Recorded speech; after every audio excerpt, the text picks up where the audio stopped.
من الأهوال مقتحمي اللهم صل على محمد وعلى آل محمد كما صليت على إبراهيم وعلى آل إبراهيم إنك حميد مجيد اللهم بارك على محمد وعلى آل محمد كما باركت على إبراهيم وعلى آل إبراهيم إنك حميد مجيد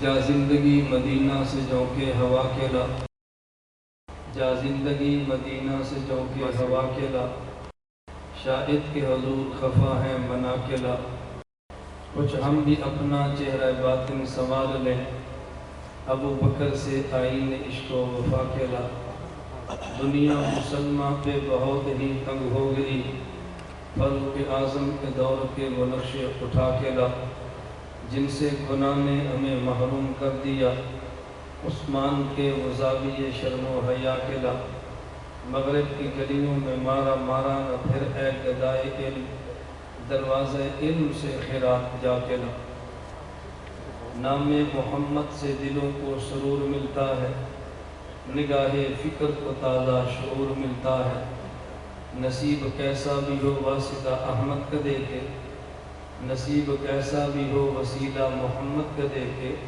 خدا سے جو بھی مانگے ضرور ملتا ہے میرے نہایت واجب و احترام بزرگوں مسلک اہل سنت والجماعت سے تعلق رکھنے والے وجود نوجوان دوستوں اور بھائیوں میں نے آپ حضرات کی خدمت میں قرآن کریم کی ایک آیت تلاوت کی ہے ذخیرہ احادیث میں سے خاتم الانبیاء صلی اللہ علیہ وسلم کی 3 مبارک احادیث تلاوت کی ہے جلسے کا عنوان آپ حضرات علم میں ہے میں نے اسی عنوان کی مناسبت سے آیت اور احادیث تلاوت کی ہے اللہ رب العزت نے اس آیت کریمہ میں بڑے عجیب پیرائے میں اس آیت کریمہ میں بڑے احسن انداز میں محبت کرنے کا طریقہ انسان کو سمجھایا ہے آپ حضرات کہیں گے اشتہار پہ لفظ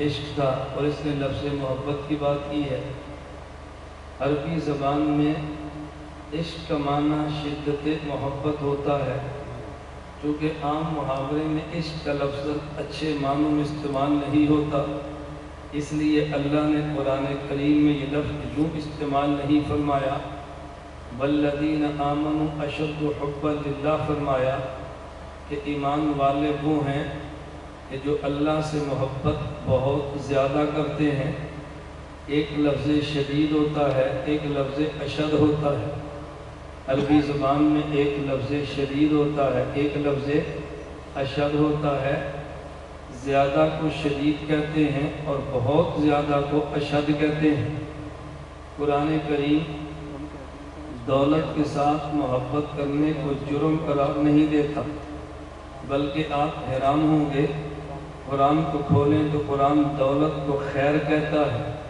ہمارے یہاں عموماً دولت کو لوگ اچھے لفظوں سے یاد نہیں کرتے یہ قرآن کریم نہ سمجھنے کی دلیل ہے قرآن کریم نے کہا انہ لحب الخیر لشدید انسان کی فطرت یہ ہے یہ مال کے ساتھ بہت محبت کرتا ہے یہاں اللہ نے مال کو خیر فرمایا ہے ان ترک خیرا الوصیۃ للوالدین اگر بندہ دولت چھوڑ کر جائے تو وصیت بھی کر سکتا ہے یہاں بھی اللہ نے مال کو لفظ خیر فرمایا ہے لیکن سمجھنے کی بات یہ ہے مال خیر ہے اس میں کوئی شک نہیں آپ نے کپڑے پہننے ہیں لیکن پیسہ ہوگا تو کپڑا خریدے گا آپ نے جوتی پہننی ہے پیسہ ہوگا تو جوتی خریدے گا اناج بازار سے لینا ہے پیسہ ہوگا تو اناج لائے گا چلیں اناج اور جوتی کو چھوڑیں اللہ آپ سب کو بیت اللہ کے حج کی توفیق عطا فرمائے آمین تو بیت اللہ کا حج تب کریں گے جب جیب میں کرایہ ہوگا قرآن کہتا ہے وَتَزَوَّدُوا کہ دیکھو اس شخص نے حج پہ جانا ہے جس کے پاس زیادہ راہ ہو زیادہ راہ نہ ہو اللہ حج بھی فرض نہیں فرماتے تو زیادہ راہ تو دولت کا نام ہے دولت خیر ہے، شر نہیں ہے۔ ہاں دولت کا غلط استعمال شر بنتا ہے، دولت کا صحیح استعمال خیر بنتا ہے۔ قرآن کریم میں ہے لن تنالوا البر حتى تنفقوا مما تحبون۔ اگر تم نیکیاں چاہتے ہو تو نیکی کے لیے شرط یہ ہے کہ تمہیں جس سے محبت ہے وہ اللہ کے راستے میں خرچ کرو تو تمہیں نیکی مل جائے گی۔ صحابی رسول اللہ کے پیغمبر کو عرض کرتا ہے حضور مجھے یہ باغ سب سے زیادہ پسند ہے تو میرا جی چاہتا ہے اس باغ کو صدقہ کر دو۔ اب صحابی جو باغ سے محبت کرتا ہے یہ ایمان کے خلاف تو نہیں ہے۔ اللہ کے نبی فرماتے ہیں صدقہ نہ کرو، اپنے رشتہ دار پہ صدقہ کرو، عام بندے کو دینے کی بجائے رشتہ دار کو ہبہ کرو۔ اگر عام جگہ پہ خرچ کرو گے تو اجر صدقے کا ملے گا، رشتہ دار کو دو گے تو صدقے کا بھی ملے گا، صلہ رحمی کا بھی ملے گا۔ اللہ کے پیغمبر نے کیسے سلیقہ بتایا ہے۔ اولاد کے ساتھ محبت ایمان کے خلاف نہیں ہے۔ نبی کریم صلی اللہ علیہ وسلم کے لخت جگر حضرت ابراہیم دنیا سے جا رہے ہیں، نبی کریم صلی اللہ علیہ وسلم نے گود میں اٹھایا، اللہ کے پیغمبر کی آنکھوں سے آنسو نکل رہے ہیں، فرمایا انا بفراقک لمحزون یا ابراہیم، اے ابراہیم تیری جدائی کی وجہ سے میں محمد بھی غم زدہ ہوں۔ غم زدہ تبھی ہوگا جب اس سے پیار ہے، وگرنہ غم زدہ کیوں ہوگا۔ نبی کریم صلی اللہ علیہ وسلم منبر پہ تشریف فرما ہے، حضرت حسن آئے ہیں تو نبی پاک منبر سے اتر کے اٹھا رہے ہیں، محبت نہیں تھا کیوں اٹھا رہے ہیں۔ اولاد سے محبت کرنا جرم نہیں ہے، مال سے محبت کرنا جرم نہیں ہے، یہ بات سمجھنی ہے۔ نبی کریم صلی اللہ علیہ وسلم نے فرمایا لا یؤمن احدکم حتی اکون احب الیہ من والدہ وولدہ والناس اجمعین۔ ایک لفظ حبیب ہوتا ہے، ایک لفظ احب ہوتا ہے۔ حبیب پیارے کو کہتے ہیں، احب سب سے پیارے کو کہتے ہیں۔ اللہ کے نبی نے یہ نہیں فرمایا اولاد سے پیار نہ کرنا، اللہ کے نبی فرماتے ہیں اولاد سے پیار کرنا لیکن نبی کے ساتھ پیار بڑھ کے کرنا۔ اپنے والدین سے محبت کرنی ہے لیکن نبی کے مقابلے میں کم کرنی ہے۔ اولاد سے محبت تو پیغمبر نے سمجھائی ہے۔ ایک دیہات سے رہنے والا عربی آیا، نبی پاک صلی اللہ علیہ وسلم کو دیکھا تو نبی پاک صلی اللہ علیہ وسلم اپنے نواسے کو بوسہ لے رہے ہیں۔ انہوں نے کہا یا رسول اللہ میرے 10 بیٹے ہیں، میں نے کبھی کسی کا بوسہ لیا نہیں ہے، آپ اس کا بوسہ لے رہے ہیں۔ اللہ کے پیغمبر نے فرمایا اگر تیرے دل میں خدا نے اولاد کی محبت نہیں ڈالی تو میں کیا کروں؟ اولاد کی محبت ہو تو اولاد کے بوسے لیتے ہیں۔ نبی پاک صلی اللہ علیہ وسلم تشریف فرما ہے، نبی کی لخت جگر فاطمہ تو زہرا آئی ہے، نبی پاک صلی اللہ علیہ وسلم کھڑے ہوتے ہیں، اپنی زہرا کی پیشانی چومتے بھی ہیں، ان کے لیے اپنی کملی اور چادر بچھاتے بھی ہیں۔ تو یہ تو دلیل محبت ہے۔ میں بتا یہ رہا تھا کہ جس سے محبت ہو اسے حبیب کہتے ہیں، اگر بہت محبت ہو تو احب کہتے ہیں۔ اللہ کے پیغمبر نے یہ نہیں فرمایا اولاد سے پیار نہ کرنا، فرمایا اولاد سے پیار کرنا لیکن نبی سے پیار زیادہ کرنا۔ اگر اولاد اور نبی میں تقابل آ جائے، اولاد کو چھوڑ دینا نبی کو نہ چھوڑنا۔ اگر والدین اور پیغمبر تک میں مقابلہ ہو جائے، والدین کو چھوڑ دینا پیغمبر کو نہ چھوڑنا۔ اگر اولاد اور سنت کا مسئلہ آ جائے، اولاد کو چھوڑ دینا سنت کو کبھی نہ چھوڑنا، اس لیے کہ اولاد بے وفا ہے، والدین بے وفا ہوں گے، خاندان بے وفا ہوگا، آدمی کی دولت بے وفا ہوگی۔ میں اس پہ ذرا دلیل لیتا ہوں بات سمجھانے کے لیے۔ نبی کریم صلی اللہ علیہ وسلم نے پوچھا میرے صحابہ ایک بندے کے 3 دوست ہیں، ایک دوست وہ ہے کہ بندے کے ساتھ رہتا ہے، بندے پر موت آئے تو چھوڑ دیتا ہے، ایک دوست وہ جو ساتھ رہتا ہے، غسل کفن جنازے میں ساتھ ہے، دفن کریں تو چھوڑ دیتا ہے، ایک دوست وہ ہے جو زندگی میں بھی ساتھ ہے، قبر میں بھی ساتھ ہے، حتیٰ کہ جنت میں ساتھ رہے گا۔